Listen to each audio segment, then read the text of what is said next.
Olea ikinci etap satışa açıldı. Ev sahibi olmak hiç bu kadar kolay olmamıştı. 10.000 sterlin peşinat, 60 ay vade ile yeni yılda ödemeye başlayın. 62.000 sterlinden başlayan fiyatlarla. Olea.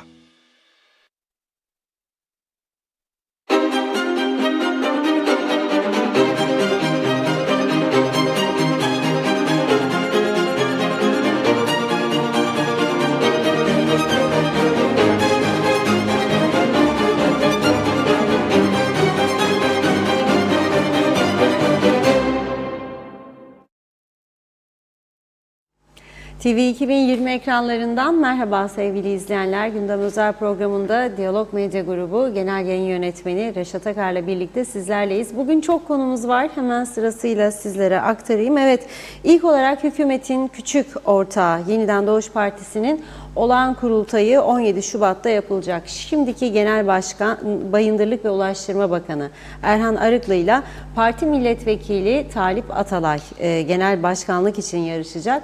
Arıklı bu gece Lefkoşa İlçe Başkanlığı'nda düzenlediği şölene rakibi Atalay'ı da davet ederek kendisine dönüşümlü başkanlık için uzlaşı mesajı gönderdi.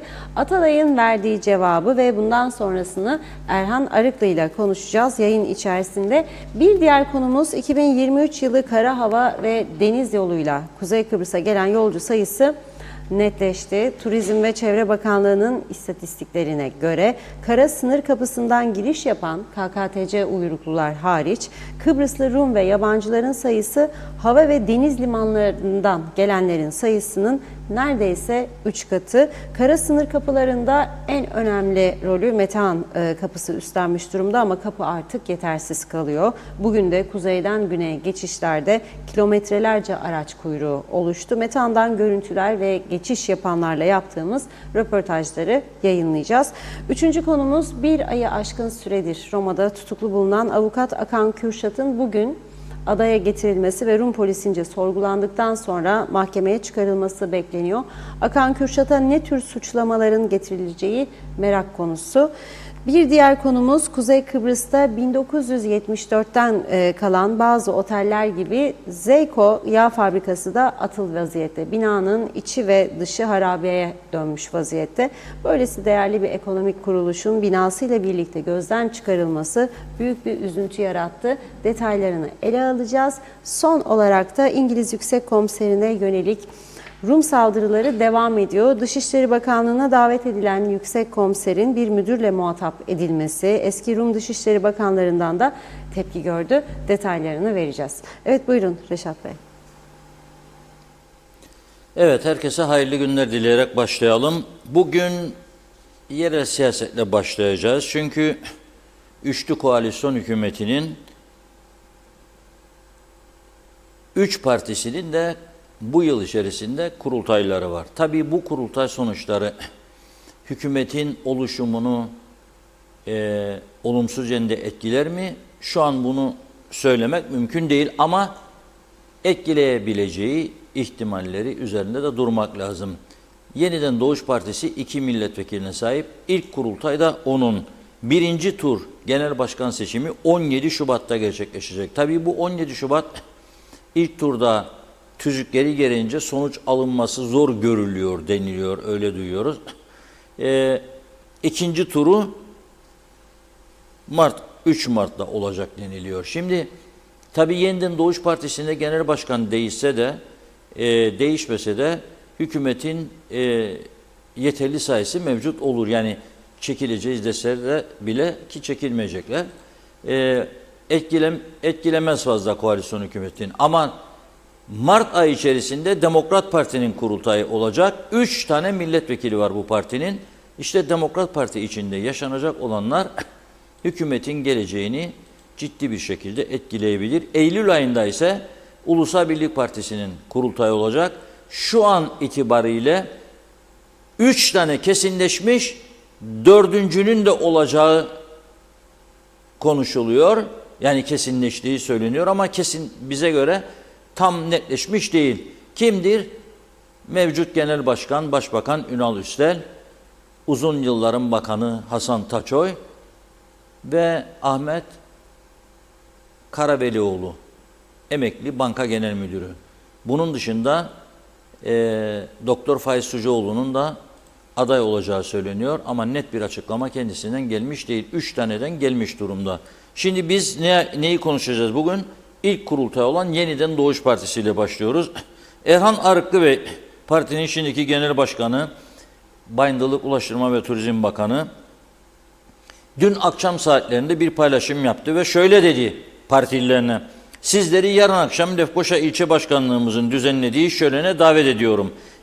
İlçe başkanlarımızın dönüşümlü başkanlık teklifi muhataplarımız tarafından da kabul edilirse bu şöleni barış şöleni yapar, kucaklaşır, dostları sevindirir, rakiplerimizin sevinçlerini ise kursaklarına bırakırız. Böyle bir çağrı yaptı. Muhataplarımız tarafından dediği de kimdir? Rakibi Talip Atalay Bey. Şimdi önce Erhan Arıklı Bey ile bir konuşalım bakalım. Rakibi Talip Atalay Bey ve arkadaşlarından nasıl bir cevap geldi? Erhan Bey ile canlı telefon bağlantısı kuracağız. Hazır mı? Evet, Erhan Bey hattımızda. Merhaba, hoş geldiniz yayınımıza. Merhaba, iyi yayınlar diliyorum. Sayın Bakanım hoş geldiniz. Sayın Hoş Bakanım bulduk, ve Sayın teşekkür Başkanım, parti genel başkanısınız şu anda. Uzun zamandır parti genel başkanlığını unutmuştum. Evet. Sayenizde tekrar hatırladık. Şimdi bir çağrı yaptınız. Bu akşam şölen 19'da değil mi? Evet, 19'da, 19'da. birlik Peki. beraberlik şölenimiz olacaktı. Anladım. Muhatabımız dediğiniz Talip Atalay Bey tabii herhalde. Ne oldu bu dönüşümlü başkanlık teklifini kabul... Yani sizin öneriniz nedir? Önce onu söyleyeyim. Dönüşümlü başkanlık dediğinizde yani mesela bir sonraki benim kurultay önerim değildi. 2 yılsa 1 yıl siz 1 yıl o mu başkan olsun? Bu benim önerim değildi. Bizim bunca yıldır partide yaptığımız bütün ilçe kongreleri, kurultay, genel sekreter yarışları, hatta parti meclisi yarışı dahi her zaman böyle çok kırdılı döktülü oluyor. İnsanlar birbirini üzüyor, kırılıyor, partiden uzaklaşıyor, kopuyor, kaybedenler. Ve biz de parti olarak bunun ciddi şekilde sıkıntısını çekiyoruz, yaşıyoruz. Sebepten dolayı bu sefer de dedik ki ya yani benim tüzük gereği son 2 yılımdır. Bu 2 yılı tek adaylı geçelim. Ondan sonra ki kurultayda da yine tek aday olarak sevgili milletvekilim, Lefkoşa milletvekilim ve genel sekreterim Talip Bey'i tek aday yaparız ve böylece kavga gürültü olmadan tatlılık içerisinde bu partiyi daha da büyütür ve ileriye doğru yürürüz diye düşünmüştük. Bunu birkaç defa biz teklif ettik. Talip Bey buna yok demişti ama önceki akşam ilçe başkanları, 6 ilçe başkanı bir araya geldi, toplandılar. Dediler ki doğrudur, bu kurultaylar özellikle çok kırıcı oluyor. İnsanlarımız, üyelerimiz birbirini kırıyor, üzülüyor, kaybedenler de mutlak surette partiden ayrılıyorlar, hep böyle. Ama bu sefer madem ki genel başkan son dönemi bir dönüşümlü başkanlık şekilde bunu yapalım. 3 yıldır bizde normalde kurultay 2+1'dir süre. 1,5 yılı genel başkan yapsın, devam etsin. İkinci 1,5 yıllık dönemde de Sayın Genel Sekreterimiz bu görevi alsın. Dönüşümlü bir şekilde biz bu işi tatlı bir şekilde bitirelim. Bu arada bir erken seçim söz konusu olursa da genel başkan hemen o görevini teslim etsin. Seçimlere de Talip Atalay'la gidelim diye bir teklif yaptılar. Bunu deklare ettiler. Yazılı taahhüt altına aldılar tebliğ olarak. Namusları ve şerefleri üzerine de söz vererek yazdılar onu da. Ve taraflara bunu tebliğ edelim. Şayet kabul etmeyen olursa 6 ilçe başkanı o kabul etmeyenin karşısına dikilelim diye bir karar aldılar. Bunu geldi bana teklif ettiler. Ben dedim ki yani ben bu seçimleri her halükarda kazanırım ama günün sonunda ayın 4'ünde 4 Mart'ta yani seçim kurultaydan hemen sonra ciddi bir kargaşa yaşanacağını, bölünme yaşanacağını, kaybedenlerin büyük oranda partiden uzaklaşacağını biliyorum. Bunu yaşamamak için tamam ben kabul ediyorum. 2 yıl değil de 1,5 yıl yaparım. Sonra Talip hocama bu işi devrederiz. Kardeşlik hukuku içerisinde bu partiyi bir sonraki seçimlere hazırlarız. Bölünmeden, parçalanmadan. Talip Hoca önce tamam demiş. Madem ilçe başkanları bunu kabul etti ama Talip Hoca'nın yanında ki arkadaşlar isyan etmişler. Olamaz. Sonra çağırmışlar ilçe başkanlarına ciddi şekilde baskı yapmışlar ve 3 tanesini ikna etmişler ve az önce bir açıklama yaptılar ki namusları ve şereflerine söz vererek imzaladıkları o belge artık geçersizdir şeklinde bir açıklama. Üzüntü verici bir durum. Bunlar bizim yol arkadaşlarımız. Ya bu 4 Hiç tane önemli ilçe değil. Yani başkanı- ben netliği itibariyle 4 tane atmam gereken. Erhan Bey 4 tane ilçe başkanı namusu Oradaki şerefleri Malta ilçe üzerine başkanı böyle dedi- bir karar almadıklarını söylüyorlar değil mi? Yani toplan bu akşamki. aldıkları kararı geçersiz olduğunu söylüyorlar. O 4 değil 3'tür. Orhan isimli arkadaş MYK kararıyla görevden alınmıştı. Görevden alınmış adama imza attırmışlar. Neticede önemi değil. Biz yola devam ediyoruz ama halkın özellikle tabanın oynanan oyunu kimin fedakar, kimin koltuk sevdalısı olduğunu bu olaydan sonra daha iyi anladıklarını düşünüyorum. Üzüntü verici bir durum. Yani Peki siz bu durumda 1,5 yıl sonra koltuğa oturmak düşüncesi ağır geldi. Bir an evvel nasıl oturum onun peşindeler. Anlaşılıyor yani. peki şunu sorayım. Sizin bu aşamadan sonra bu 4 imzalı bildiri dağıtıldığına göre yani 4 değil 3'tür dediğim gibi 3 kişi. Yani öyle mi? orada 4 kişi gözüküyor da 4.'sünün ilçe başkanı olmadığını biliyoruz. Evet, biri ilçe başkanı değil. Peki bu adımdan sonra siz genel başkan adaylığından çekilme durumunuz söz konusu olabilir mi? Yoksa sonuç ne münasebet olursa olsun yani. katılacağım mı diyorsunuz? Ne münasebet ben bu seçimleri çok rahat alırım. Kurultayı hiçbir sıkıntım yok. Yani bu arkadaşlar partiyi tanımıyorlar. Üyeleri tanımıyorlar. Yani söylemek zorundayım. Talip hocamın bu partiye üye olarak yazdığı 2 kişi var. Onun dışında herhangi bir üye yapmış değil, örgüt kurmuş değil. Parti tabanıyla herhangi bir diyaloğu yok. Yanındaki arkadaşların hemen hemen hepsi aynı durumda. Dolayısıyla bir maceraya girdiler. Umarım parti az bir yarayla bu süreci atlatır. Evet. Peki bu kurultaydan sonra yani sizin düşündüğünüzün tersi olsa Talip Bey kazanırsa siz YDP'de devam eder misiniz yoksa koalisyona da Hayır, devam ben eder misiniz yoksa 2021'de yeni bir değerlendirme mi yapacaksınız? Ben 2021'de de şunu açıklamıştım. Demiştim ki bir genel başkan kurucusu olduğu partinin kurultayında genel başkanlığı kaybettiyse o artık tabanının güvenini de kaybetmiştir.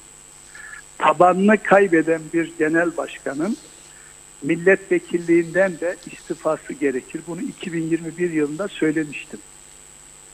Şu anda da o noktadayım. Yani ben sevgili Talip Hoca hasbelkader genel başkan seçilirse o anda onun elini kaldırırım, tebrik ederim. Oy veren ve vermeyen herkese teşekkür ederim. Milletvekilliğinden de o anda istifamı açıklarım. Çünkü 2021'de ne söylediysem şimdi onu söylemek mecburiyetindeyim. Yani dün öyle söylemiştim, bugün farklı söylemem ben. Evet, bu kadar ciddisiniz yani milletvekilliğinden Elbette de yani bir genel başkan partisinin güven oyunu almadıysa, kaybetmişse orada durur mu? Durması yakışır partide mı? durmayabilirse de bağımsız milletvekili olabilirsiniz. Hayır. Ben partiden ayrılmam. Bu parti benim çocuğum. Partimin sade bir üyesi olarak kalırım. Akademisyenim. Ticaretle de uğraşıyorum. Hala uğraşma durumum var. Dolayısıyla hiçbir sıkıntım yok. Peki sizi yakalamışken şunu da sorayım. Kudret Bey dün Polis Genel Müdürlüğü'ne ifade verdiğini açıkladı. Sizinle ilgili savcılıktan soruşturma yürütülmesi talimatının gittiğini açıkladı polise. Bu konuda ne düşünüyorsunuz? Reşat Bey, yani sevgili Kudret Özersay gündeme gelebilmek için yakında kısa pantolonla ya da donla dolaşırsa hiç şaşmam. Sırf gündeme gelebilmek için. Yani benim mal varlığım herkes tarafından biliniyor. Mal beyanımı yapmışım. Mal beyanımda bir değişiklik olmuş. O değişikliği zamanda bildirmemişim. Bunun da cezası 15.000 liradır. Kaldı ki o yasada önemli bir artış diyor. Benim 14-15 tane gayrimenkulüm var. Bir tane daha artması benim için önemli değil. Hukukçular da diyor ki oradaki ibare muğlak bir ibaredir. Yani önemli artış kime göre önemli ve ölçüsü nedir? Türkiye Cumhuriyeti'nin Anayasa Mahkemesi dahi bu konuda öyle muğlak ifadelerle bir yasa olamayacağını söyleyerek bunun düzeltilmesini istemiş ve mecliste oraya asgari ücrette bağlayarak şu kadar asgari ücret değerinde bir artış olursa diye somutlaştırmış.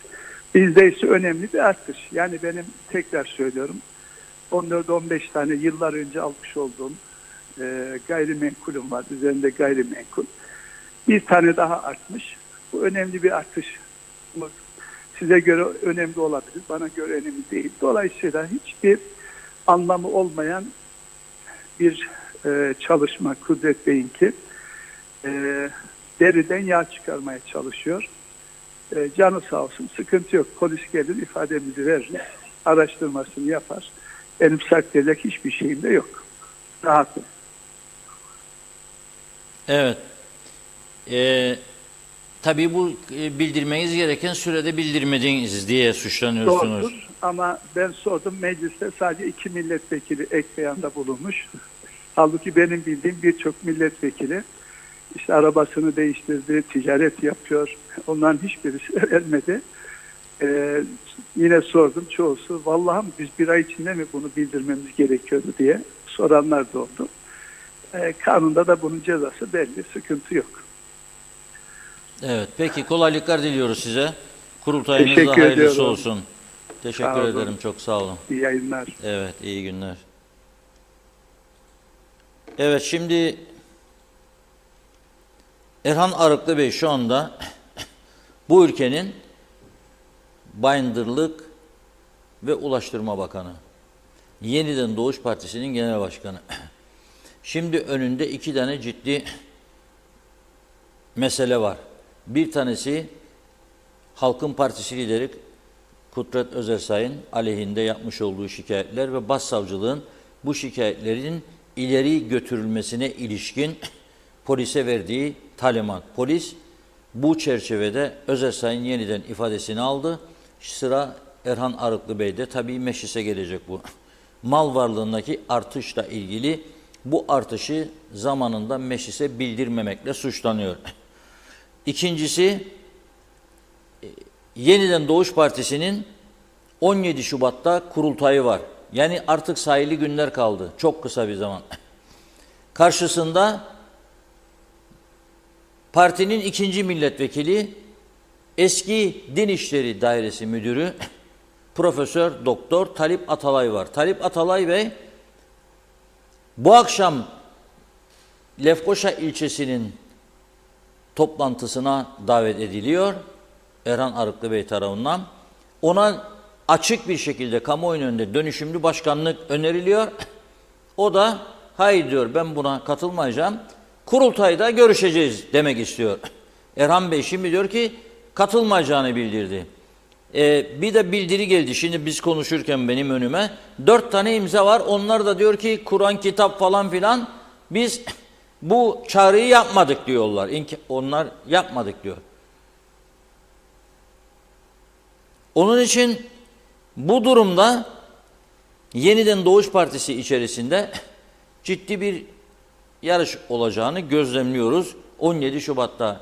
Erhan Arıklı Bey diyor ki eğer ben kazanacağım diyor, tabanıma güveniyorum diyor. Ama kaybedersem o anda diyor milletvekilinden istifa edeceğim.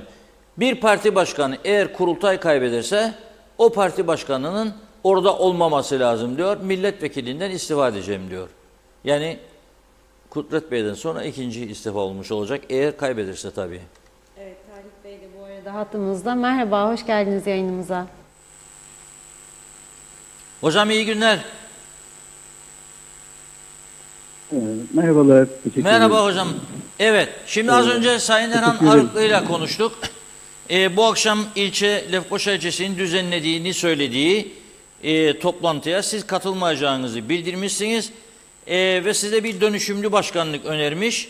Siz bu dönüşümlü başkanlığı kabul ediyor musunuz? Etmiyor. Ama soru sordum. Ama siz de din adamısı biliyorsunuz. Hoca sorar ya evleneceğinde falanla aynı yastıkta falan filan kabul ediyor musunuz, etmiyor musunuz? Heyecanla biri bağırır ediyorum diye. Ama bir günde ben beklerim bir düğünde çıksın desin. Hayır etmiyorum be desin birisi ama öyle bir cesaretli biri de çıkmadı. Siz ediyor musunuz, etmiyor musunuz hocam? Ondan başlayalım. Öncelikle Reşat Bey, siz son derece usta bir gazeteci, son derece hakikaten aynı zamanda gördüğüm kadarıyla. Tabii cevap hakkı verdiğiniz için teşekkür ederim. Önce şuradan başlayalım. Ya, bu din adamı kavramını ben yıllarca Din İşleri Başkanıyken de hep açıklamaya çalıştım. Yani Müslümanlarda din adamı kavramı yoktur. Bizim görevlisi var. Şimdi bize ruhban sıfatı yoktur. Biliyorsunuz. Görevimiz geçtiği zaman görevimizi vasfımız hani Din İşleri Başkanıyken bile sadece Müslümansın. O görevi yapıyorsun şeklinde. Biliyorsunuz. Bu kavram çok özellikle Erhan Bey'in de açıklamasından sonra kullanılması, hele de öyle o ifadeler olması, bu tarihsizliğinin zaten söyledik.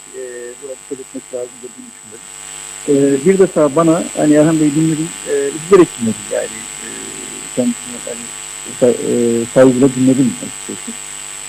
Neden üzülerek dinledim? Çünkü Erhan Bey'in bana ne öncesinde ne de sonrasında benden sonra işte böyle bir şey yapalım da gel oturalım, şunu yapalım diye bir şeyi, nedir, önerisi, konuşması son hani en azından 1-2-3 ay bir zamanda söylüyor. Böyle bir konuşma ki aramızda geçmedi. Yani defalarca bütün işleri söylediklerini diyor yani. Önerdik diyor arkadaşlar. Bu bir. İkincisi maalesef hani üzülerek söylüyorum. Bu doğru bir söz değil. Herhangi bir şekilde bana Erhan Bey'in kendisinden getirip de ya benimle konuşup da söylediği herhangi bir teknik sorun olmaz. Yani Erhan Bey size dönüşümlü başkanlık teklifi yapmadı direkt olarak.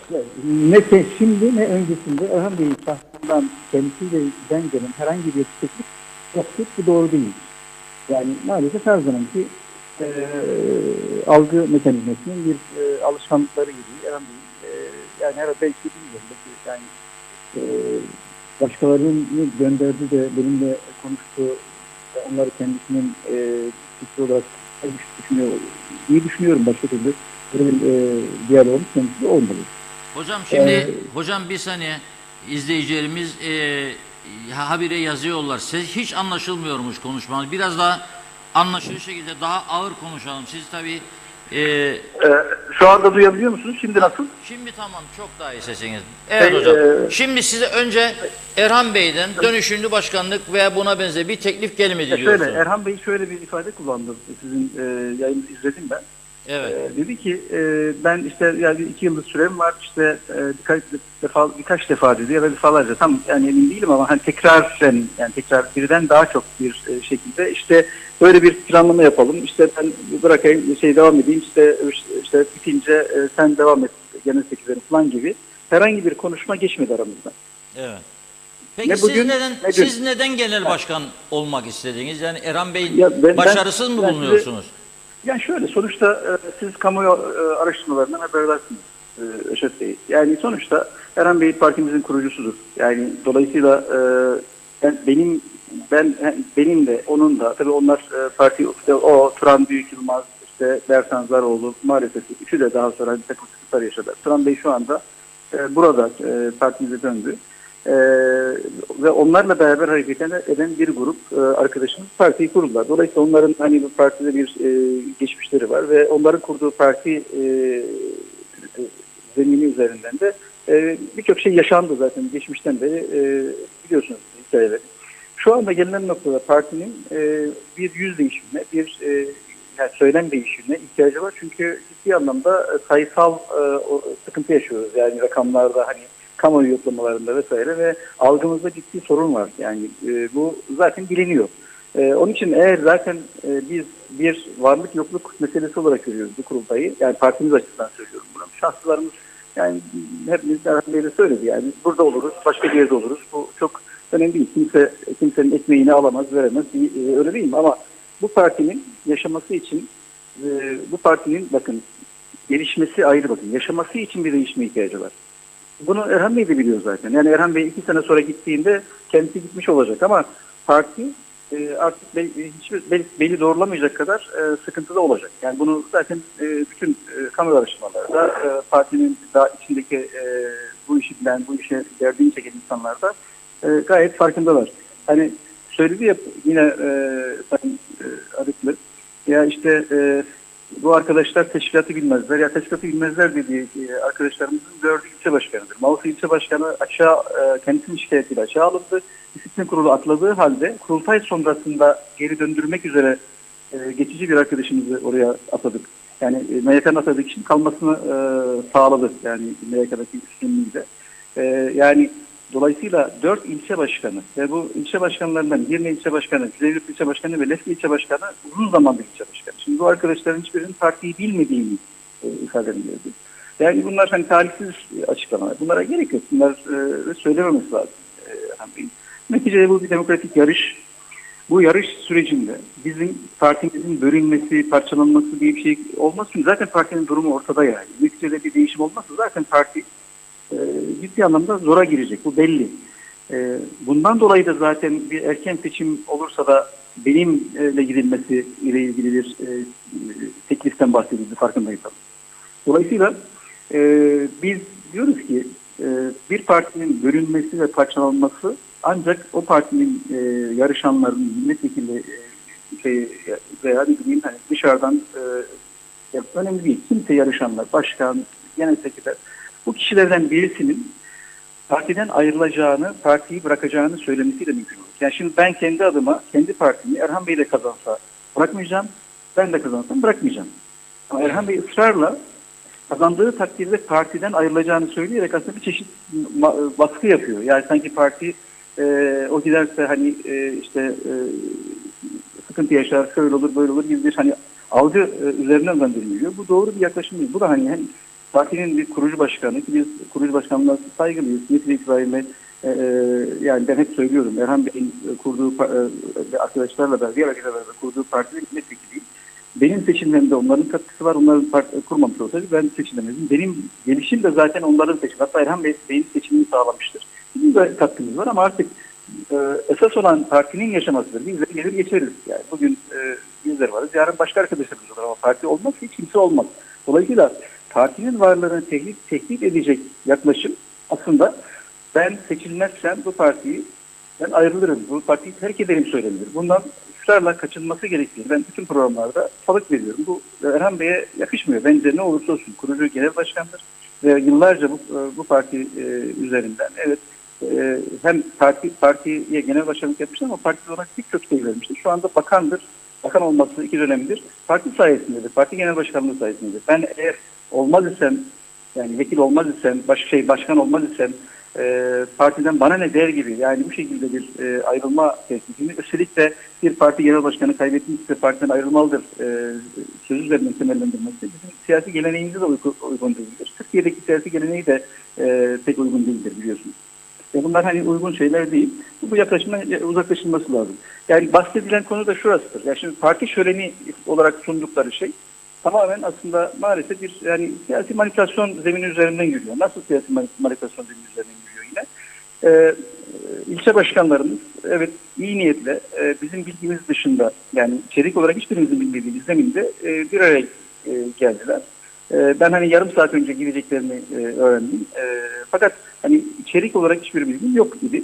Tamam, Ve oradan burada bir şey sormak istiyorum. Şimdi Erhan Bey'in elinde bir tutanak var. Karar No 1 diye ilçe başkanlarıyla. Orada imzalayanlar var bu akşam bu toplantı olması için. Sonra sizin verdikleri bir gene var. Aynı isimler orada da var. Yani bir kısmı orada da ben gördüm. Şöyle.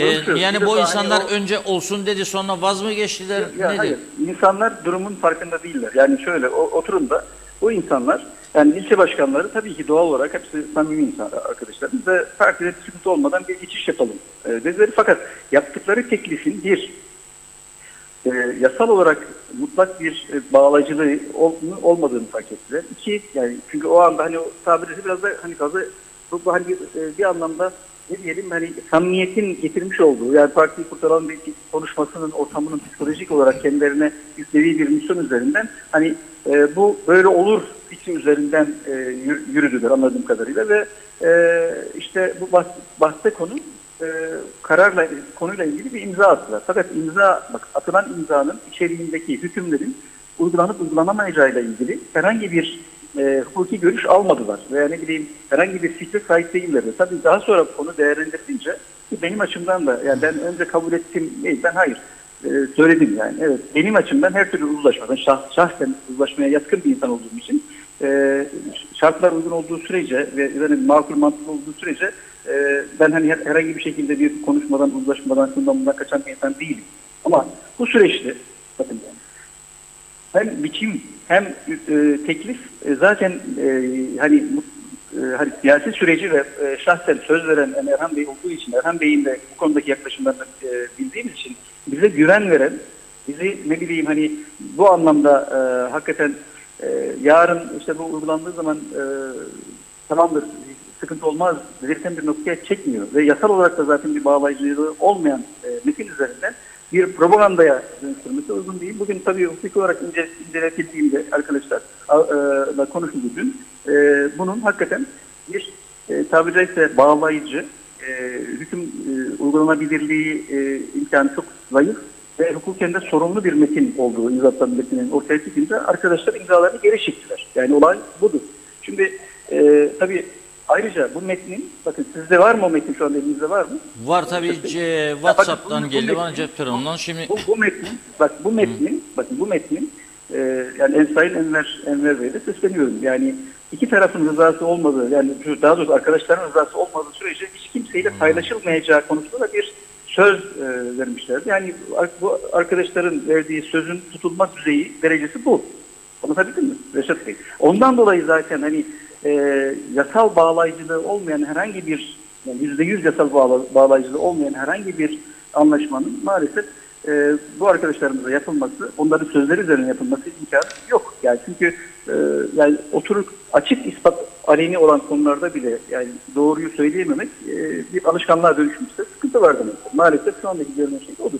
O yüzden ben diyorum ki bakın, partimizi büyütmek istiyoruz biz. Birlik beraberlik istiyoruz. parti şu anda küçük mü yani? Doğru. Siz anket, kamuoyu araştırması falan yaptınız mı? Küçük mü parti şu anda? Yani Ya barajın altında yani mı? %1 mi? 2 mi? 3 mü?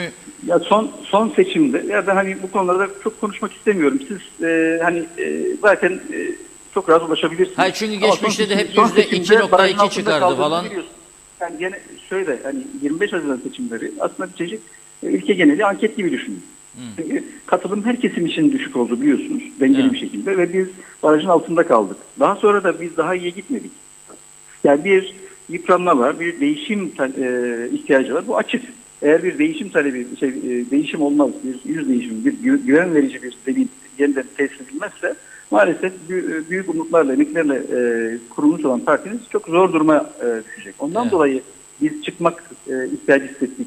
Ve gerçekten de tabanın yani yoğun baskılarıyla, talepleriyle ve daha sonra ben hani rakamları da iyice inceledikten sonra uzun bir zaman söyledim hakikaten bu kararı vermem. Çünkü ben hani doğrusu herhangi bir bulunduğum yerde bir sıkıntı çıksın, bir sorun çıksın, birilerine sorun olayım düşüncesinde olan ya da tavrında olan birisi değilim. Fedakarlık yapabileceğimi beni tanıyan, yakın partide de dışarıda herkes bilir. Bir talebim olmadığı maddi manevi ne kurumdan, yani bir listeler döneminde de öyledir. Mesela ben listeler başkanlığı boyunca hiç yolluk yerini almadım yasal hakkım olduğu halde. Ki çok sık yurt dışına gittim geldim biliyorsunuz. Yani kurumumdan 10 yıl boyunca hiç yolluk yerini almadım ben, biliyor musunuz? Hiç taksi parası almadım, otel parası almadım. Şu andaki kurumumda da hani diyelim istihdamlar işte diyelim hani fiilsi, ötesi verisi hani konuşuluyor hatırlarsanız. Benimle alakalı tek bir şey dahi iddia edilemez. Yani bana atfedilen hani sekreter muhabbeti vardı ya, işte sekreter ne de işte şu verildi. Ya Yani bahsedilen arkadaşımıza verilen yani hani izinle ilgili benim alakam yok. Yani o olay aynı şekilde Evet. başkan ve çevresiyle alakalıdır. Yani Peki.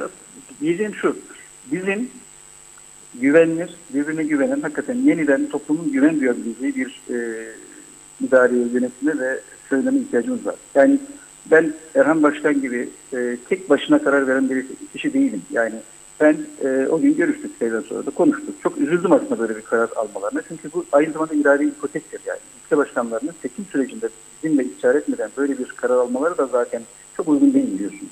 Bir süreç başlamış, devam ediyor. Bunu yapacak, bu böyle bir düşünce olacaksa bizlerin haberdar olması, bizlerin oturması lazım. Erhan Bey'in benim oturmam lazım. Peki Ama siz- arkadaşlar iyi niyetle Enver Bey tarafından bir araya getirildiler ve öyle bir karar üzerinden yürüdüler. Ben kendi adıma onların istiharesini de kıymetli biliyorum. Yani Enver Bey dahil hepsi arkadaşlar. Ama en nihayetinde bu karar bizim sürecimizi, partimizi, seçim sürecini, her şeyi etkileyen bir karar ve bu kararın net olarak uygulanabilir, net olarak yasal zemin olması lazım. Önce değerlendirilmesi. Şimdi tek başına işte Erhan Bey ile konuşuluyor ve Erhan Bey kendi adına bizimle konuşmadan, bizim onayımızı alınmadan, ben söyledim yani ben evet bu konuyu kendi heyetimle konuşacağım. Çünkü istişareyi önemserim, tek başıma bir kişi değilim. Yani Evet, en haklısınız. nihayetinde, Şimdi ben iki tane evet. kısa soru, iki kısa cevap rica edeceğim. İki kısa sorum olacak. Bir tanesi, yani bu saatten sonra sizin bu adaylıktan çekilme durumunuz olabilir mi? Mesela bir yerden size kıramayacağınız bir yerden bir telefon gelirse, bir mesaj, Talip Bey çekilir misiniz? Yani yoksa kararlısınız kesin. Partimin bakın partimin kendi partimin hayatiyetiyle ilgili herhangi bir durum olmadığı sürece yani hiçbir koşulda adaylıktan çekilme ile ilgili bir durum olamaz. Yani Olmaz, hiçbir tamam. bakış İkincisi- bu noktada benim kararımı hatırlamaz. Partimle alakalı çok net bir şey olur. Çünkü sonuçta biz parti için buradayız. O zaman düşünülebilir. Evet. Evet. İkinci konu, şimdi Erhan Bey dedi ki kaybedersem milletvekiline istifa ederim. Ama diyelim ki etmedi, dokunulmazlığı devam ediyor. Bu taraftan da bir süreç, polis soruşturma başlattı bu mal varlığı ile ilgili, vermedi etmedi. Dokunulmazlığının kaldırılması gündeme gelirse siz o gün mü belirleyeceksiniz tavrınızı, yoksa şimdiden aklınızda bir takım düşünceler Şöyle, var mı? yani neticede ben kendi adıma Erhan Bey'i ya da bir başka arkadaşımı zor durumda bırakacak herhangi bir sürecin parçası olmak düşüncesinde hiçbir zaman olmadım. Yani ben Anladım. yakinen yani meclis arkadaşlar bunu bilir. Fakat eğer bakın ben ama şunu da söylüyorum yani bu ilkesel olarak bakın. Bizim temiz toplum hedefimiz var. Bizim bu konularla gündeme gelmememiz gerektiğini düşünüyorum.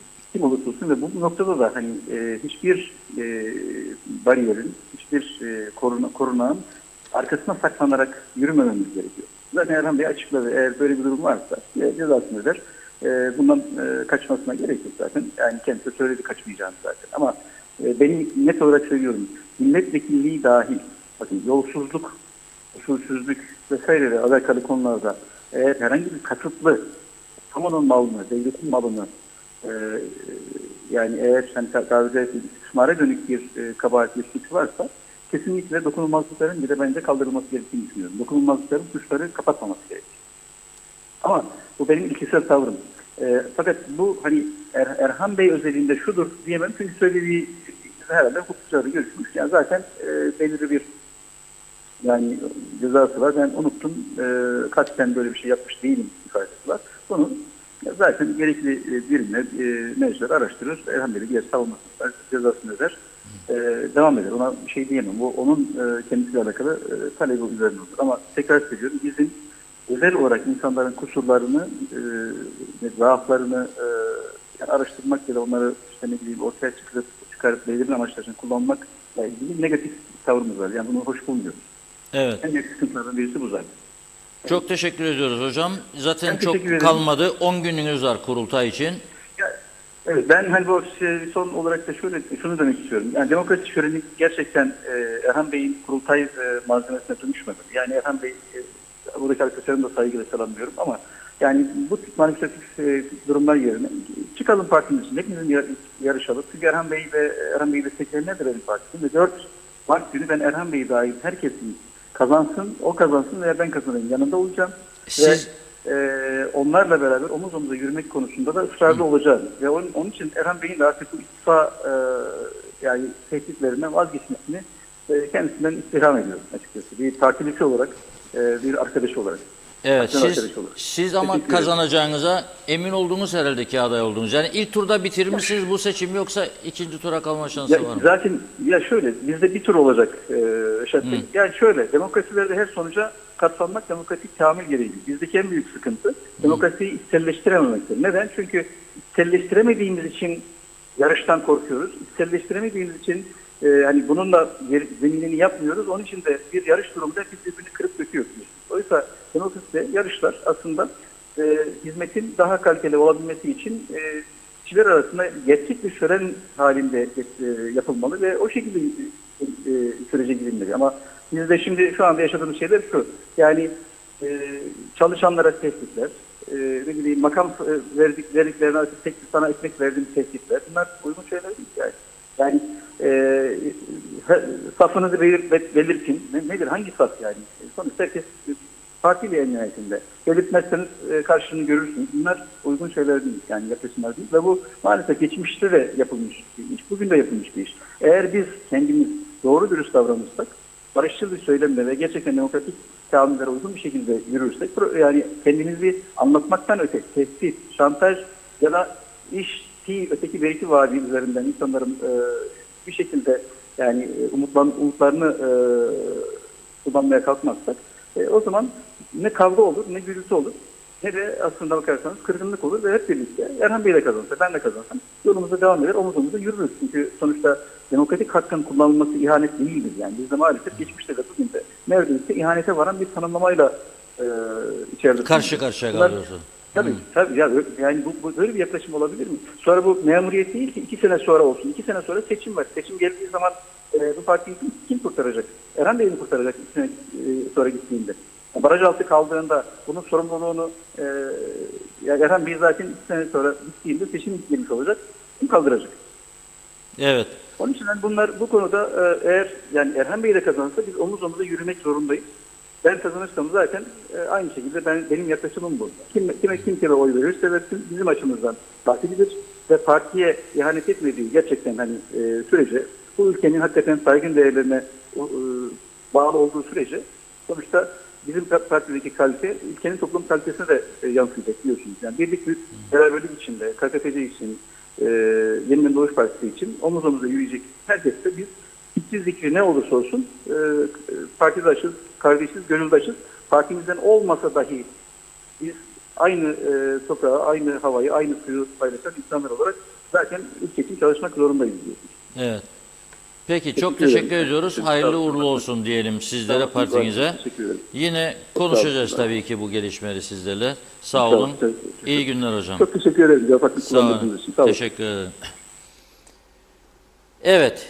Mesajlara geçeceğiz. Çok mesaj var ama mesajlardan sonra ilk durağımız yine Metehan olacak. Ben de gittim bugün görmek için yani. Çünkü 4-5 defa mesaj geldi bana oradaki insanlardan. Telefon açanlar oldu. Dediler ki gelip görmelisin. Allah, gittim bir baktım Metehan çemberinin aşağısına kadar kuyruk. Yürümüyor arabalar, yürümüyor. Neden yürümediğini tabii herkes biliyor. Yetersizdir kapı orada. Hala daha Mausa kapısı gibi bir dev kapı vardır. Açılmıyor Lefkoşa'da. Açılsa çok rahatlayacak. Letra Palası arabalı geçişleri açma gibi bir şey yok. Ve bunları beceremeyen iki toplum nasıl Bayan Koyer bunları birleştirecek de masaya oturacaklar, gene Cenevre'ye götürecek, uzlaştıracak? Soru işareti. İngilizler de öyle düşünüyor galiba benim düşündüğüm gibi. Çünkü iki taraftan da bombardımana tutulmuş vaziyette. İngiliz Yüksek Komiseri, hem onlar hem bizimkiler komiserin önemini zannederim kavrayamadılar. Garantör bir ülkenin kralının temsilcisi olduğunu kavrayamadılar. Nitekim Güney karışmaya başladı Yüksek Komiserin konuşması yüzünden. Biraz sonra hep bunları konuşacağız. Metehan'la konuşacağız. 2023 yılının yolcu trafiğinde konuşacağız. Bakalım Metehan'dan, daha doğrusu sınır kapı, kara sınırdan kaç kişi gelmiş? Hava yolu, uçak, gemiler, memiler kaç kişi gelmiş? Bunlar hep konuşacağız. Önce mesajlar.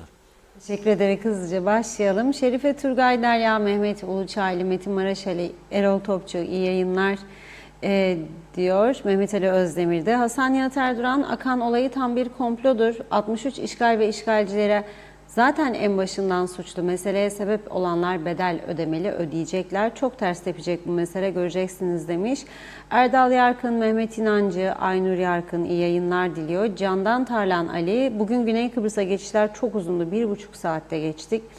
Ali Keleş, Caner Aspava, Osman Rakıbet, Osman Mene de aynı şekilde iyi yayınlar, iyi akşamlar diledi. Yusuf Küçük, Reşat Bey'den ricamız Küçük Kaymaklı'da bulunan Türk mallarını elinde 74'ten beri tutan devletteki tanzim de yok diyor. Bunlar sorgulansın lütfen. Bu adada sadece mağdur gibi gözüken Rumlar değil, sadece KKTC'de aynı durumda olan kişiler var.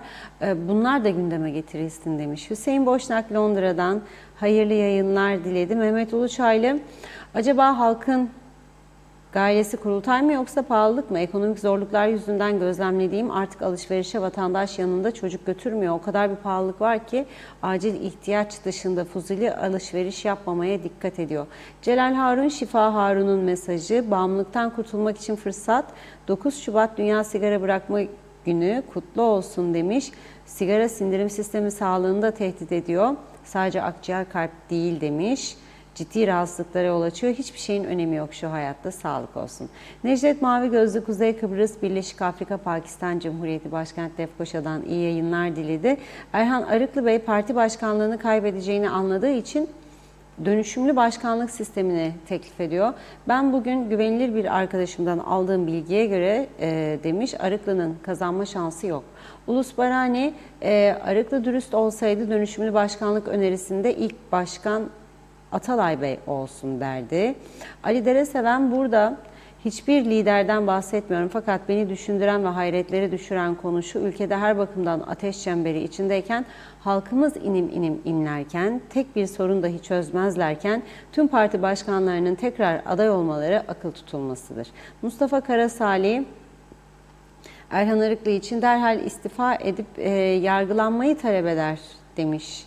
Ulus Barani, Arıklı'nın bugün yaptığı konuşmasında parti başkanlığını kaybettiği takdirde istifa edeceğini unutmayın diyor Reşat Bey. Yazın bir kenara, çünkü istifa etmeyecektir. Erbil Bozat, acaba gelirken mi getirdi bu 14-15 gayrimenkulü yazdı. Nazime Nalbant, İskele'den herkese selamlar. Bu kadar çok pahalı olan elektrikleri çok kişi ödeyemiyor demiş. Neyi kullansınlar diyor. Gaza da zam geliyormuş demek istedi.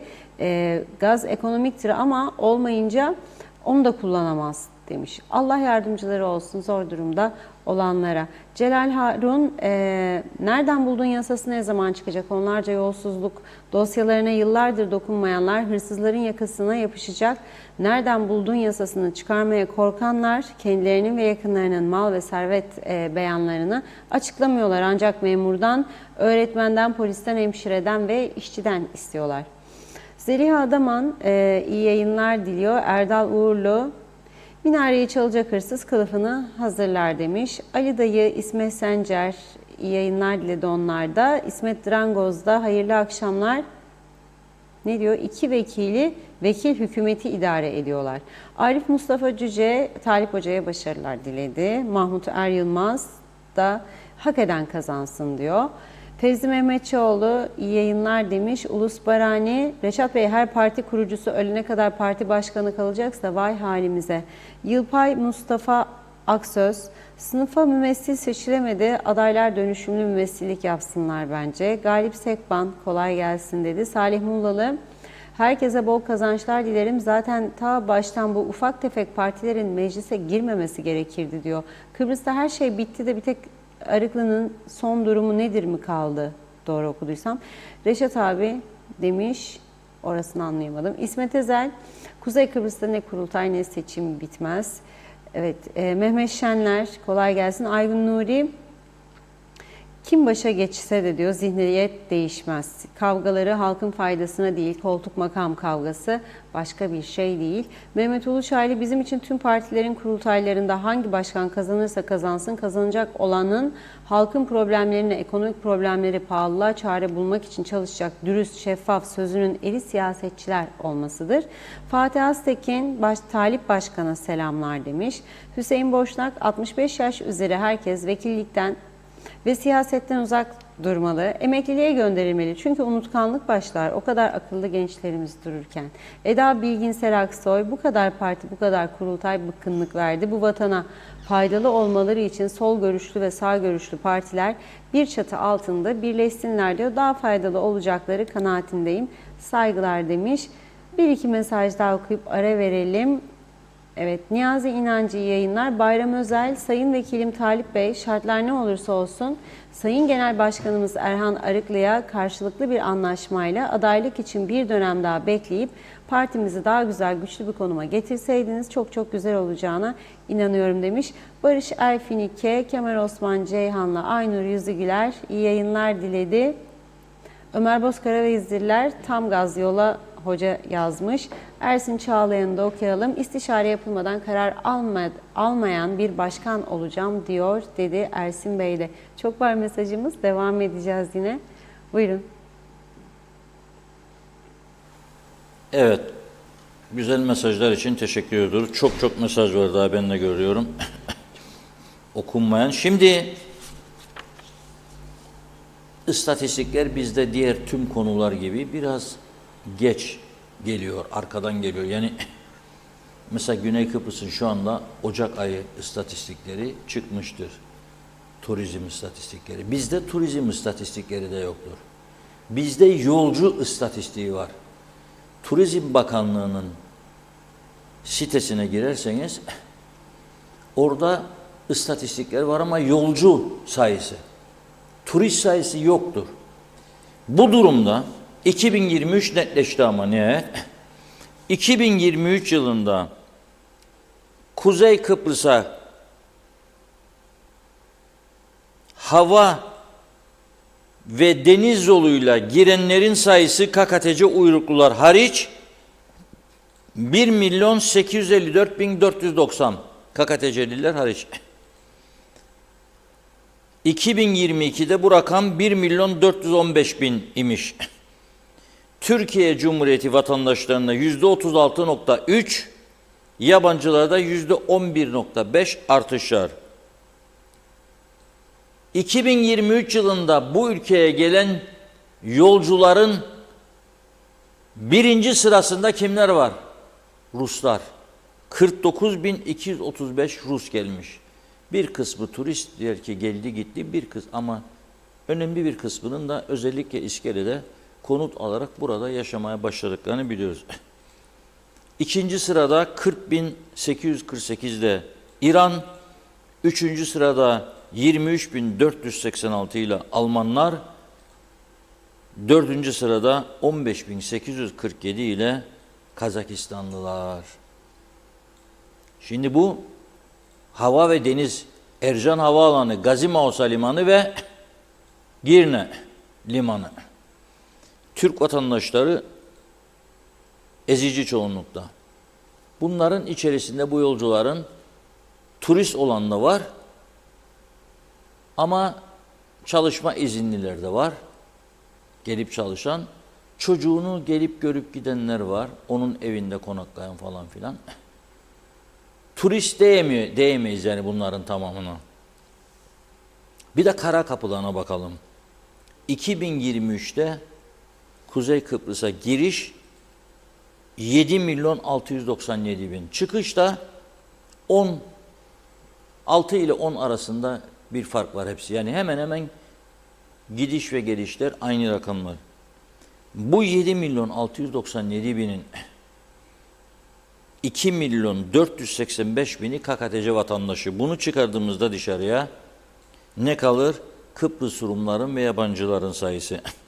3.053.000 Kıbrıs Rum KKTC'ye giriş yapmış 2023'te. 2.158.000 de yabancı. ikisini topladığımız zaman 5 milyon 213 bin çıkıyor.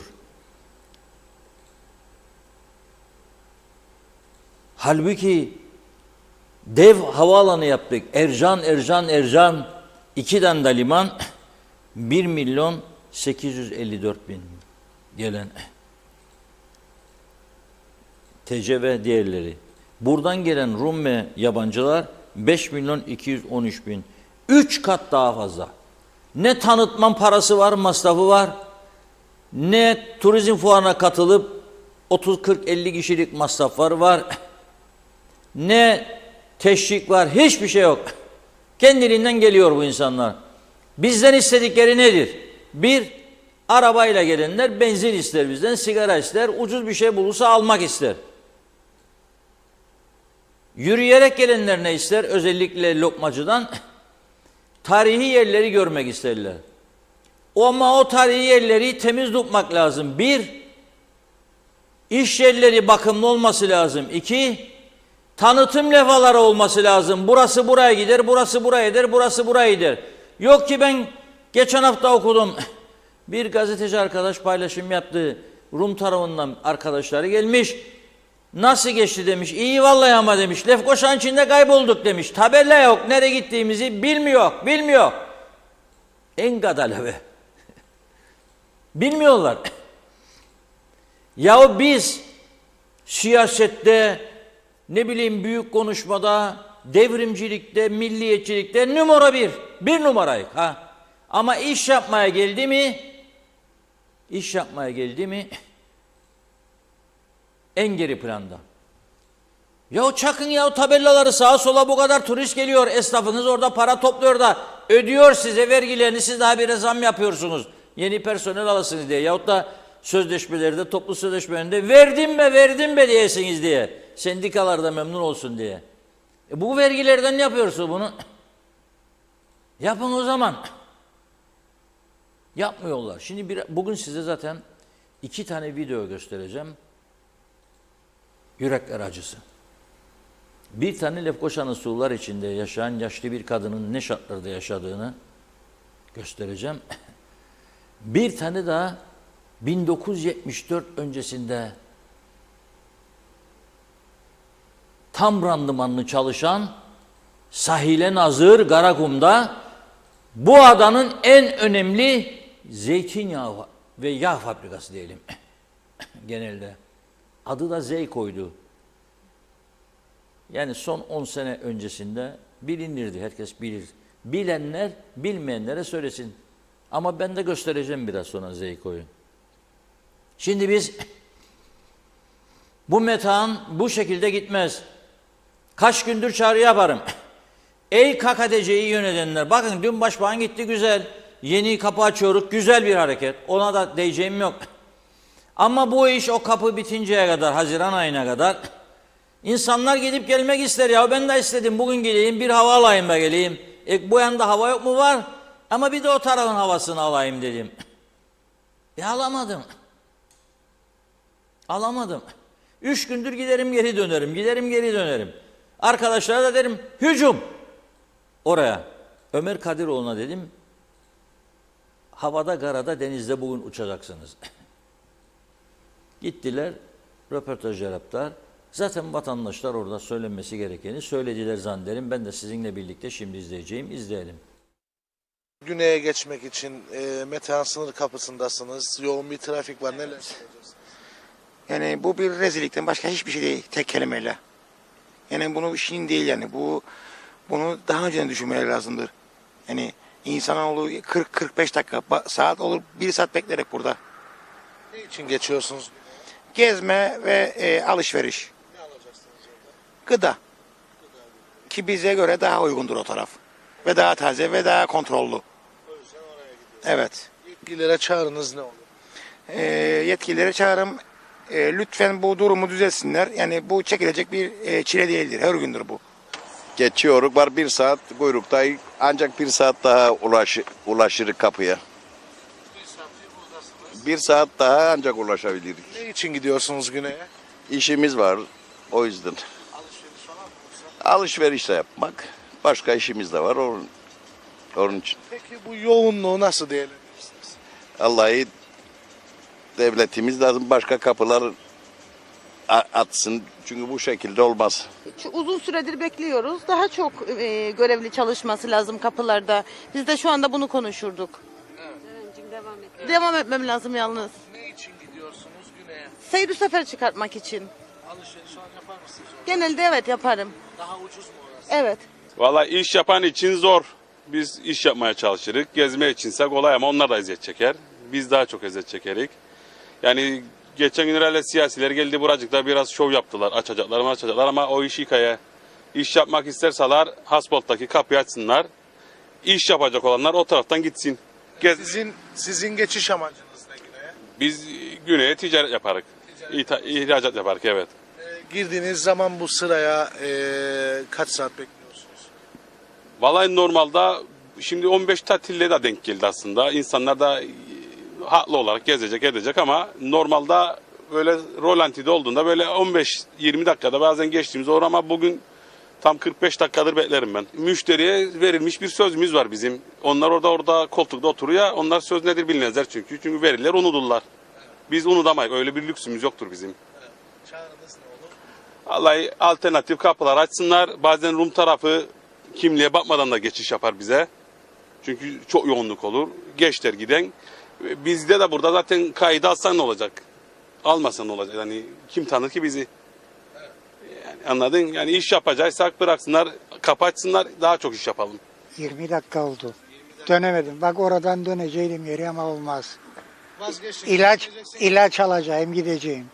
İlaç turisti. İlaç almaya gidiyorsunuz. İlaç olduğu için gidiyorum. Yoksa gitmezdim. Evet. Nasıl değerlendirirsiniz bu kalabalığı? Çok kötü ya. Yani Çözüm ama istiyorsunuz. tabii ki isterik. Vallahi bir kapıda, 3 kapıda buraya isterik açılmasını. Ne amaçla geçiyorsunuz güneye? Ben şu an gezme amaçlı gidiyorum. Evet. Alışveriş falan. Alışveriş falan. Ne alacaksınız? Vallahi ıvır zıvıra bakacağım işte ne var ne yok. Yolcu da götürdüğüm olur. Bazen her gün bu trafiği çekerim. Yeni kapılar istiyorsunuz. Aynen. Evet. Kaç dakika? Bugün kaç dakika oldu beklersiniz? Yarım saattir hala daha buradayım. Yarım saat değil. Evet. İlerleme yok. Hiç. Allah yardımcınız olsun. Amin. Güneye ne için geçiyorsunuz? İşlerimiz var. Gezmeye Gezme değil. Bu yanda bulamadığımız o yandan alırız diye. gidiyorsunuz. Aynen öyle. Ama trafik var. Bir saat oldu buradasınız. Evet yani 1,5 saatte buradayız. Çağrınız ne? Yeni bir kapı ya da yeni bir şerit ya da otomatik sistem. Bir şeyler yapsın. Bir şeyler yapsınlar yani. Bütün gün burada beklerik. Yani çözüm söylemek istiyorsun. Söyle bakayım. Biz bir avuç bir adayız. Ne kimlik kartı istiyoruz ne pasaportumu. Serbest bırakın. İnsanlar serbest gitsin. Çözüm budur. Kaç dakika oldu bekliyorsunuz burada? Yarım saat. Yarım saat. Evet. Ben gezmeye gidiyorum. Gezmeye. Her gün. Her gün gelirsin. Evet ben emekliyim. Evet. Emekli maaşımı yiyorum. Diyorsunuz ki kapıları açın. Evet ne kimlik kartı ne pasaportu istiyoruz. Rahat geçsin millet. Evet. Evet. Aynen öyle.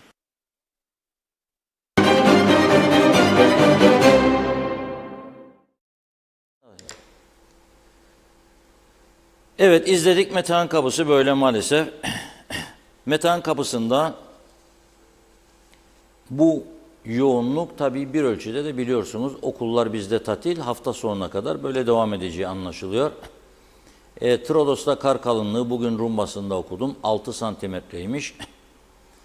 6 santimetre kar kalınlığı olduğu için de kara hasret olan Kıbrıslı Türkler özellikle cumartesi, pazar günleri Trodos'a akın ediyor. Orada işte çocuklarla fotoğraflar çekiliyor, kahveler, çaylar, yemekler, gezmeler, alışverişler geri dönülüyor. Bunun bir nedeni bu. İkincisi indirimli satışların artık son günleri. Bundan yararlanmaya çalışıyorlar. Bir başka önemli neden ise et meselesi. Kuzey Kıbrıs'ta 650-700, orada 250-350 arası. Dolayısıyla insanlar mecbur kaldıkça gidip oradan işte et alıyorlar, tasarruf yapmaya çalışıyorlar. Durum böyle. Nasıl ki Rumlar gelip bizden akaryakıt alıyor, dolduruyor depolarını daha ucuzdur diye biz de gidip onlardan et alıyoruz veya ucuz bulduğumuz diğer malzemeleri alıp gömüyoruz. İnsanlar için önemli. Yani düşünün siz aylık maaşı 24 bin 30 bin arası olan bir insan ev geçindirecek, aile geçindirecek. Ayda sadece 2 kez et alsa 3'er yüzden 600 lira kurtaracak. Bunun yanında zepse, meyve falan filan. Buna önem veriyor. Rumlar da daha çok işte dediğim gibi gelip buradan akaryakıt alıyorlar, sigara alıyorlar daha uygun olduğu için. Eskiden bizden zepse alıp giderlerdi. Şimdi onlarda zepsenin daha ucuz olduğu söyleniyor. Dolayısıyla böyle bir durum var. Ama kara sınır kapılarının önemini kavramaları için bir kez daha söylüyorum. Hava ve deniz yoluyla bu ülkeye bir yılda gelenlerin sayısı 1.854.000 yolcu. Kara sınır kapısından gelenlerin sayısı 5.213.000 KKTC vatandaşları hariç. Diğerinde de hariçti söylediğim rakam. Burada da hariç. O yüzden kara sınır kapıları son derece önemli. Bunun önemini bilmek lazım ve bunun üzerinde durmak lazım. Kara sınır kapılarına daha çok önem verip özellikle de iki toplumlu komiteler var biliyorsunuz. O komitelerin canlandırılması lazım. Çünkü komiteler canlandırılırsa geçişler bir o kadar daha rahat olur. Şimdi dedim ya az önce sizlere 2 tane önemli video göstereceğim. Bir tanesi 1974 öncesinde Kıbrıslı Rumların çalıştırdığı Zeyko Yağ Fabrikası. Girne'nin Karakum bölgesinde. Şu anki halini görüyorsunuz. Bu konuda oraya gidip tesisin müdürü, eski müdürü tabii şu anda yok çünkü, Ali Bağlarbaşı'nın verdiği bilgiler çerçevesinde güzel bir video kaydı yapan Oya Kutsal Hanım, ona teşekkür ediyorum. Onun uyarması sonucunda ben bunu ekrana getiriyorum. Oraya gitmiş, çekim yapmış, bize de göndermiş. O anlatımının bir bölümünü birlikte izleyelim. 1974 öncesi Severis'e ait olan Ayorgi Yağ Fabrikası ve Karakum'da Zeytin Üreticileri Kooperatifine ait olan tesis 1974 sonrası Türk yönetimine geçer. Bu bağlamda Coop Bank, Karakum'daki zeytin üreticileri tesisini bünyesine alır. Karakum tesisini zeytinyağı satın alma, şişeleme ve pazarlama tesisi olarak kullanmaya başlar. 1975 yılında ise toplumun bitkisel yağ ihtiyacı artınca Ayorgi'deki tesisi de bünyesine alır. Böylece Zeyko umutla dünyaya gelir. Ayorgi'deki tesis yağ rafinasyon tesisiydi.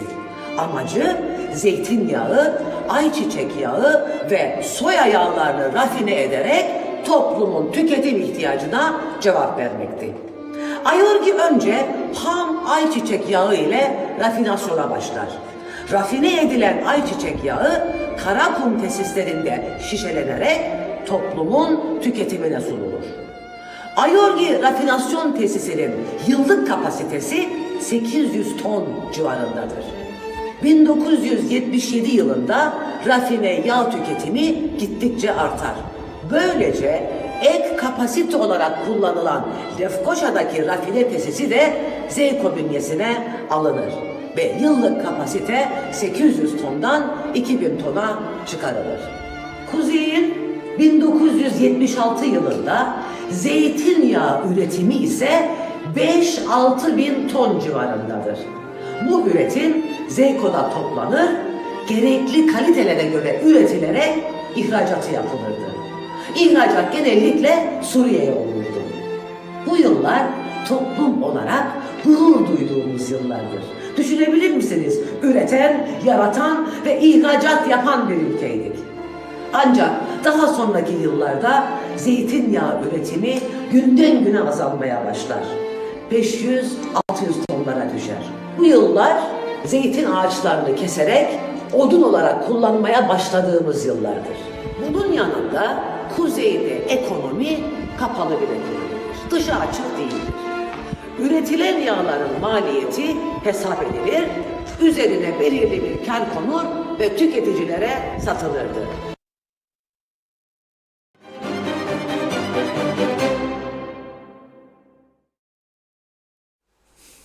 Evet, Oya Kutsal Hanım'a bir kez daha teşekkür ediyorum. Verdiği bilgilerden dolayı gerçekten bu önemli bir konuydu. Zeyko'nun halini, yürekler acısı halini gündeme getirdi. Ve biz de öğrenmiş olduk nereden nereye geldiğini bu durumun. Ali Bağlarbaşı Bey'e de teşekkür ediyoruz. Diyor ki 8.000 ton düşünün siz. Lefkoşa'daki bir tesisle birleştirerek 20.000, 2.000 tona 8.000'den 20.000'e çıkıyor. Ve görüyorsunuz burada tesis harap halde. Şimdi soruyorum, bu tesisi ama bir işletmeciye verseler adam hesap yapar. Ben buraya kaç para harcayacağım şimdi bu durumdan sonra ve ne kadar getirisi olacak bunun ve kaç senede çıkaracağım? Eğer bunun yerine bu sürede alternatif tesisler kurulmuşsa ve yeterliyse bunlar, o zaman ben bu tesisi nasıl çalıştıracağım? Bu halde mi bırakmam lazım? Yoksa bunu başka bir amaç için kullanmak mı lazım? Şimdi bunu başka bir amaç için kullandırmaya kalksalar, aman Allah'ım aman peşkeş meşkeş saldırılar. Ama bu halini kimse görmüyor, bu halini de kimse eleştirmiyor, bu halinden de kimse rahatsızlık duyduğunu ortaya koymuyor. En güzel yöntemdir bu. Ama bunun gibi çok atölye vardır. Bunları da ara ara gündeme getireceğiz. Atıl vaziyette oteller var bu ülkede, düşünün siz. Harabeye dönmüş, bırakıldı öyle, kimsenin umurunda değil. Olur mu? Ha yarın oraları birilerine verilsin veya verilseydi daha önce, aman Allah'ım. İşte biz o yüzden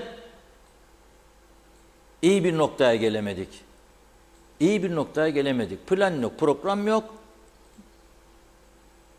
İyi işlere destek yok. Vur abalıya gitsin sadece. Bu tamamen çıkarlar üzerine kurulmuş bir düzen. Neyse dedim az önce, Lefkoşa'nın Türk kesbini gezen Ruma ile kaybolmuş. Gezerken kaybolduk diyor çünkü yol gösteren tabelalar yok yeterince. Karayollarında var mı? Orada da yok. Çok eksikleri var. Çok eksikleri var. Evet, burada yaşayanlar bilebilir bazı bölgeleri ama yaşamayanlar, onu da söyleyeyim, burada yaşadığımız halde biz köy halk meclisine giderken köy gezilerine sürekli kaybolduk yollarda. Sürekli. Doğru dürüst tabela yok. Yol gösterici bir şey yok. Buna önem vermek lazım ya. Yani Lefkoşa'da belediyenin de görevleri vardır. Buna önem vermesi lazım. Bir de eski evler, yıkıl dökük evlerde ikamet etmek zorunda olanlar var. Şimdi size o videoyu getireceğim ekranlara. Lefkoşa surlar içinde Reşadiye sokakta tek başına yaşayan yaşlı kadının durumunu gözler önüne seriyor bu video. Kısa bir video, onu izleyelim.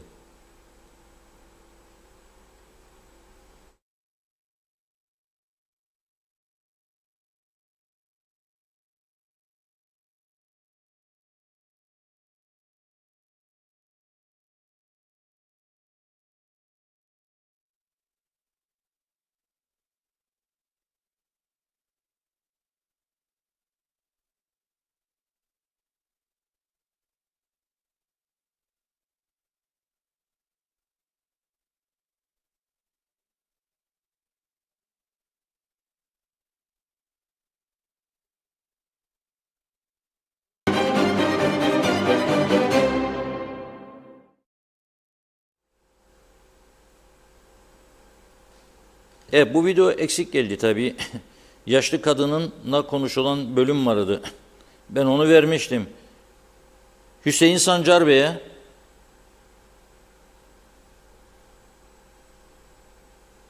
çok teşekkür ediyorum. Çünkü bu videoyu Hüseyin Sancar Bey gönderdi.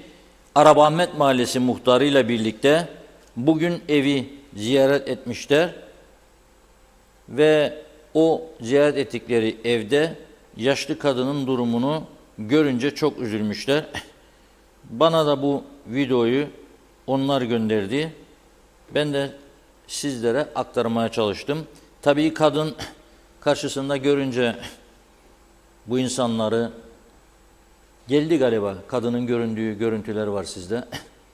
Onu ekrana alalım lütfen. En azından sessiz verelim. Reşadiye sokakta yaşayan bu kadının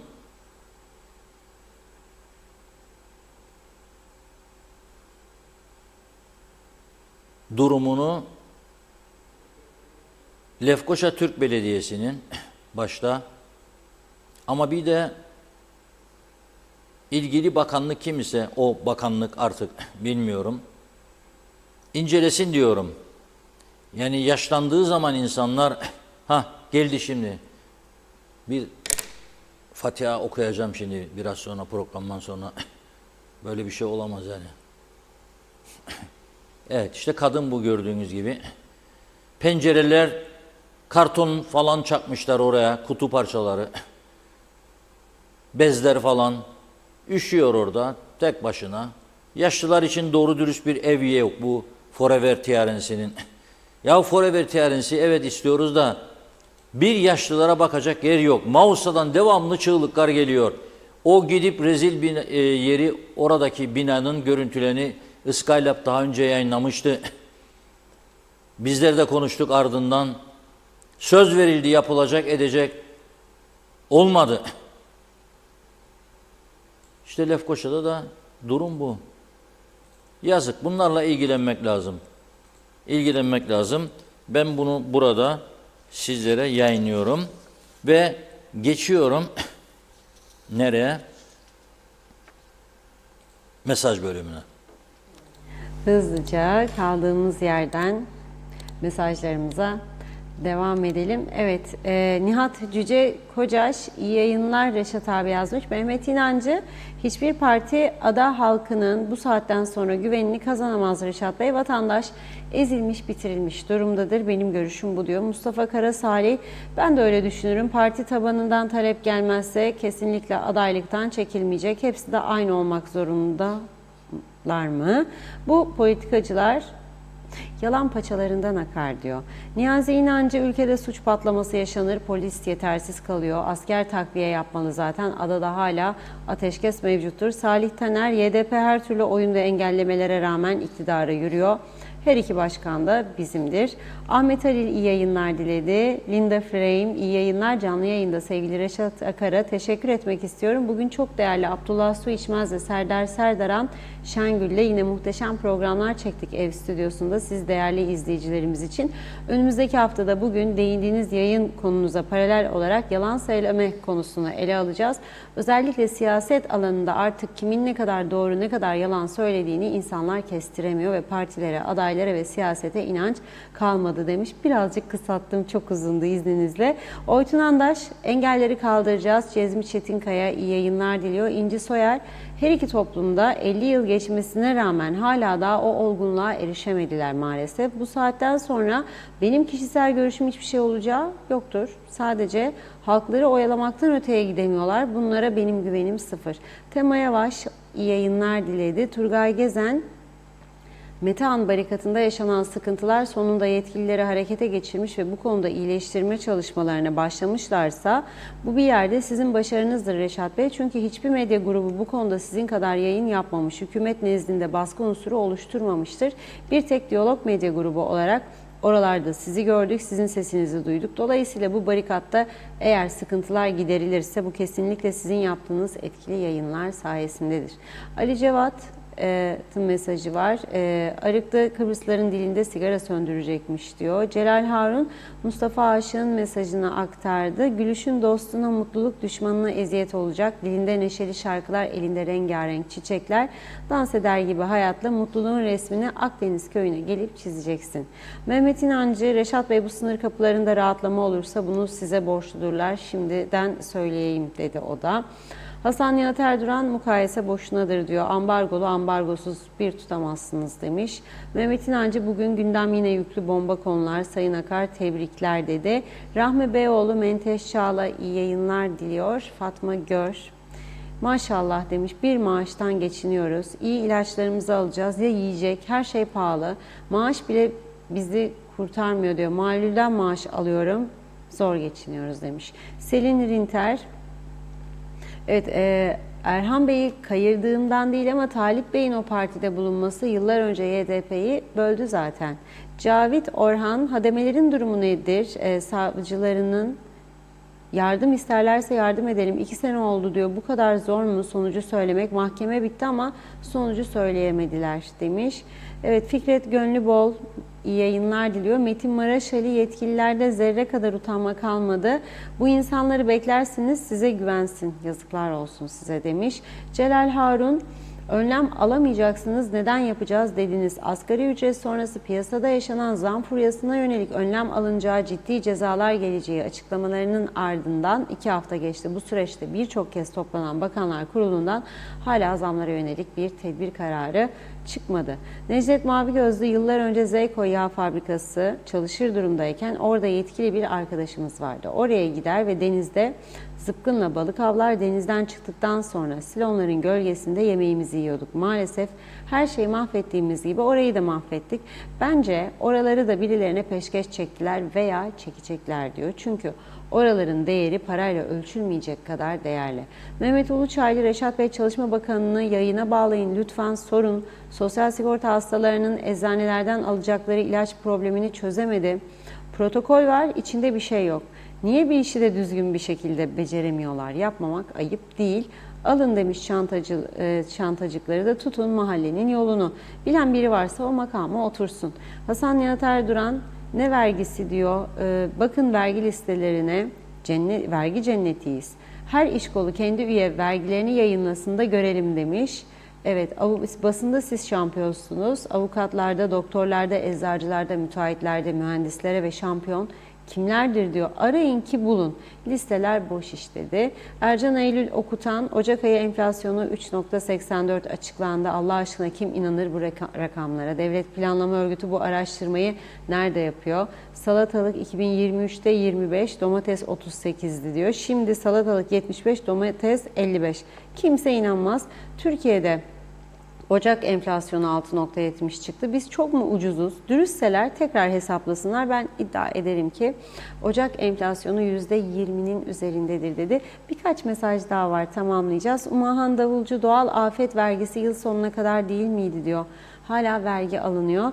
İsmet Ezel, kopmalı deniz demiş. Arif Mustafa Cüce, Reşat abi bazı seracılar Türkiye'den soydaşlarımızı getiriyorlar, çalışma izni çıkartmıyorlar, cezaya düşürüyorlar. Bu konuyu da gündeme alırsanız seviniriz dedi.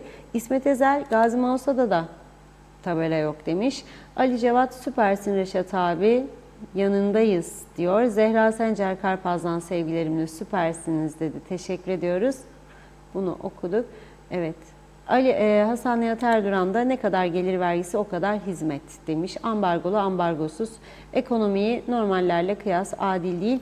Birleşmiş Milletleri sorgulayın. Hiç diyor 63'ten beri ulaşımsız ambargoluyuz. BM'nin ayıbıdır. Esasında etrafında dolanmak boşunadır bence dedi. Zannediyorum şimdilik tamamladık. Teşekkür ediyoruz. Buyurun. Ne varlığım sürünür, sensizliğim bilinmiyor. Sen gittin gideli ellerim hep titriyor. Kalbim bu acıyı saklıyor. Yıllar sonra bile hiç kimseye söyleyemedim. Bu sevdayı kalbime gömdüm ve sen öldün.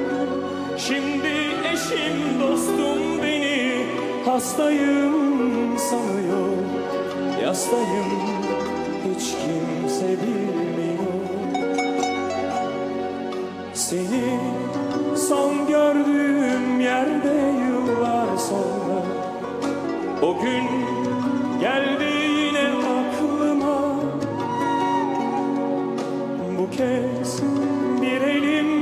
kızım içimde fırtına. Göçüp gittiğin o yolda sen varmışsın gibi her gece ışığı kapatmadım. Gel gör ki ben hala yokluğuna alışamadım. Şimdi eşim dostum beni hastayım sanıyor.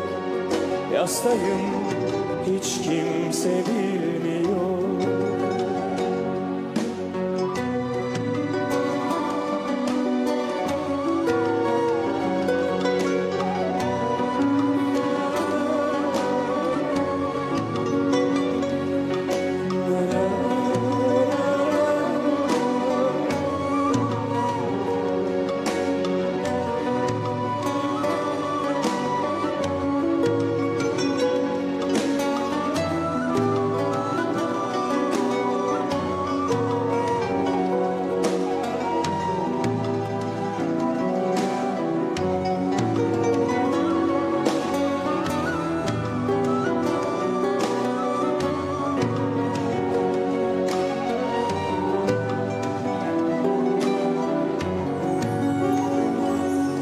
Çok zor o kadar yıl sonra itiraf etmek, bu aşkı bertaraf etmek. Bu kez sana söyleyecek ne çok şey vardı. İsterdim bak unutmadım demek. Yıllar sonra bile hiç kimseye söyleyemedim. Sen öldün, ben bu sevdayı kalbime gömdüm. Şimdi eşim dostum beni hastayım sanıyor. Yastayım hiç kimse bilmiyor. Bugün doğum günün yanında değilim. Bu yüzden hiç iyi değilim. Yaşlandım artık bıraktığım gibi değilim. Üstelik bir kızım var evliyim. Yıllar sonra bile hiç kimseye söyleyemedim. Bu sevdayı kalbime gömdüm ve sen öldün. Şimdi eşim dostum beni hastayım sanıyor. Yastayım hiç kimse bilmiyor. Sen varmışsın gibi her gece ışığı kapatmadım. Hastayım hiç kimse bilmiyor.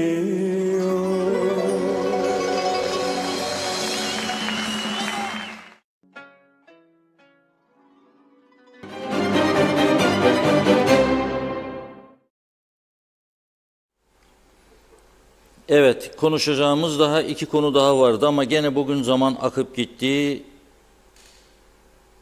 İki konuyu inşallah maşallah yarına bırakacağım ama şimdi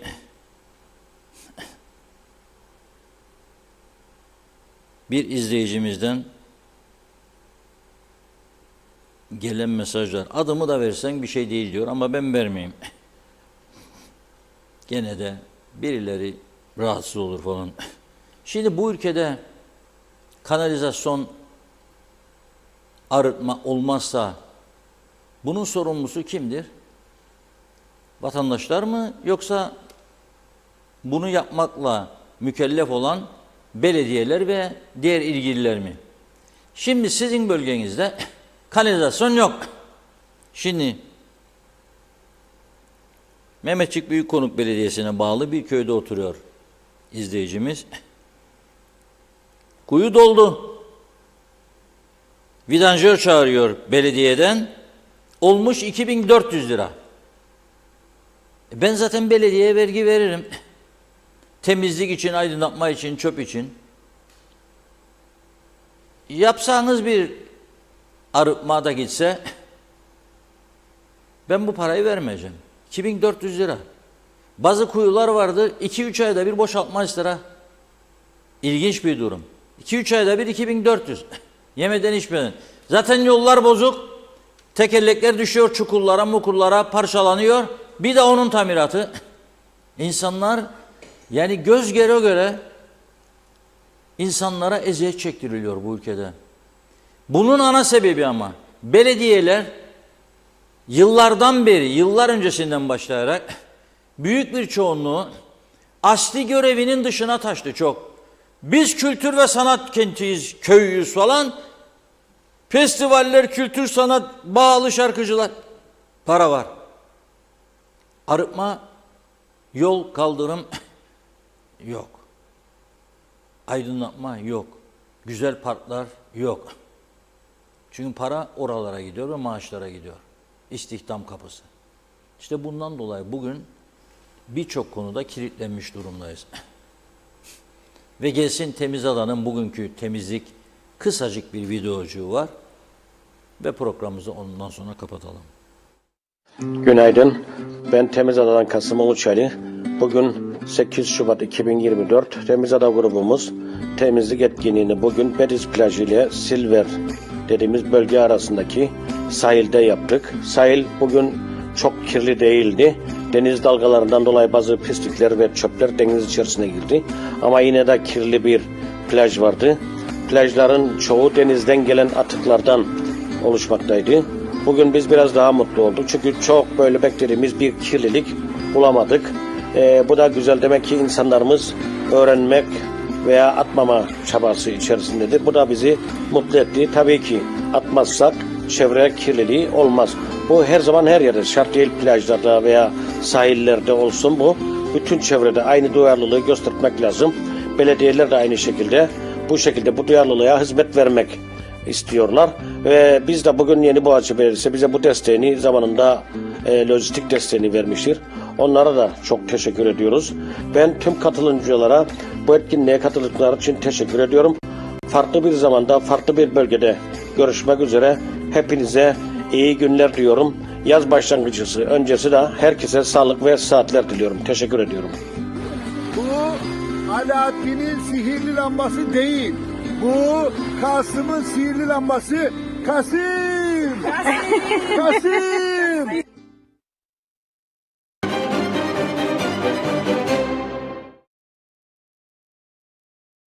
Evet, Temiz Ada'ya da başarılar diliyoruz. Devamlı temizlik yapıyorlar. Öncü hizmet veriyorlar. Örnek oluyorlar. Onları kutluyoruz.